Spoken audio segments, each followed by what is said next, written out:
जो हम डेली गाली से बात करते हैं, एक अपने अपने एक दूसरे के साथ गाली लगा के बात करते हैं, हर बात पे गाली देते हैं, बात बात पे गाली देते हैं, अपने दोस्तों में रहते हैं, कॉलेज टाइम में जब रहते हैं तो हम गाली से बहुत ज़्यादा कोई भी बात को डिनोट करते हैं।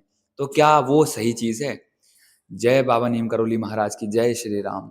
तो बाबा की भक्ति जब हम लोग कर रहे होते हैं, जब हम नाम जप में आते हैं, तो आप देखते हो कि ये चीज़ें भी धीरे-धीरे आपके अंदर कहीं न कहीं कम होने लगती है, क्योंकि भक्ति का प्रभाव इतना पॉजिटिव है कि अगर सही तरीके से कर लिया आपने, नाम जप कर लिया और आप देखते हो कि सबसे पहले आप भक्ति में आते हो तो ऑटोमेटिक आप बुरे आदतों में से निकलने लगते हो, बुरी चीज़ों से निकलने लगते हो, तामसिक चीज़ों से निकलने लगते हो। क्योंकि आप उससे पहले उन्हीं सब चीज़ों से नॉर्मली जी रहे होते हैं, लेकिन भक्ति में बाबा का सबसे पहले शुद्धिकरण यहीं से होना शुरू होता है। आत्मा की शुद्धिकरण तो करते ही हैं, लेकिन ज़ुबान की, दिमाग की भी शुद्धिकरण होती है।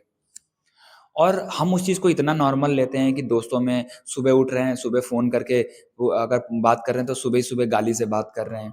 एक-दूसरे को गाली से बुला रहे हैं, पुकार रहे हैं। अब गाली देते, देते, देते अब हमारे वो ज़ुबान पे बैठ गया।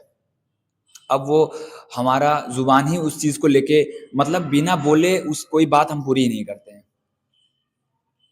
अब वहीं बाबा जब भक्ति में हमें डालते हैं, तो हम पॉज़िटिविटी की तरफ बढ़ते हैं। तब आपको एहसास होता है कि मैं वाक़ई में बहुत गलतियाँ करता था। ये गलतियाँ हम अपने जीवन में कितनी सारी गलतियाँ तो ऐसा करते हैं कि हमें खुद को नहीं पता रहता कि वो गलत कर रहे हैं, बस करते जा रहे हैं, अंधों की तरह। लेकिन जब आप अपने आप को इंडिविजुअली डेवलप करते हो, तब आपको समझ में आता है। इसीलिए भक्ति और नाम जप कर रहे हो तो करते रहना, छोड़ना नहीं है, किसी भी कीमत पे नहीं छोड़ना है। आपको ये नहीं पता है कि कब आप उन आदतों से निकल जाओ भक्ति करते-करते। आपको ये नहीं पता है कि कब मतलब जिस चीज़ को लेके आप सबसे ज़्यादा संघर्ष करते थे, वो उस चीज़ से आप एकदम से निकल जाओगे। आप सालों-साल परेशान थे, लेकिन एक मोमेंट ऐसा आएगा कि आप निकल जाओगे। बस वहाँ पे भक्ति की शक्ति बहुत ज़रूरी है। भगवान का आशीर्वाद और भगवान की कृपा बहुत ज़रूरी है। तो आप कोशिश करो कि भक्ति नाम जप आपसे किसी तरह ना छूटे। बाबा का आशीर्वाद है कि सबसे पहले हमारे अंदर की बुरी आदतों को ही बाहर निकालते हैं, छुड़वा देते हैं बिल्कुल। जय श्री राम।